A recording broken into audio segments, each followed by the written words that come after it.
করছো, পাপের মজলিসে বসে থাকা হারাম। পাপের মজলিসে বসে থাকা, গান বাজনার আসরে যেমন বসে থাকা হারাম, কেউ সিগারেট খাচ্ছে তার পাশে বসে থাকা হারাম। সিগারেট পান করা, রুমমেটের সাথে বাস করা হারাম। ভালো করে শুনে। হ্যাঁ, অনেকেই আজকে একটু সচেতন হবে। অনেকে কিন্তু সিগারেট খোরের রুমে থাকছেন। হ্যাঁ, ফিল্ম দেখা লম্পটের রুমে থাকছেন অনেকেই। জি, তাদের রুমে থাকবেন না। জি, আল্লাহর গজব হচ্ছে আপনার পাশে, তো তাতে তো আপনার একটা ভাগ যে চলে যাবে, আল্লাহর গজব পড়বে। যে কেন গজবের জায়গায় থাকবেন?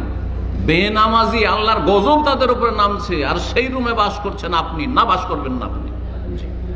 যদি আপনার নিজের পয়সা দিয়ে এখতিয়ার করা বাসা হয়, আপনার চয়েসের বাসা হয়, তো 1 মিনিটের জন্য তার সাথে থাকবেন।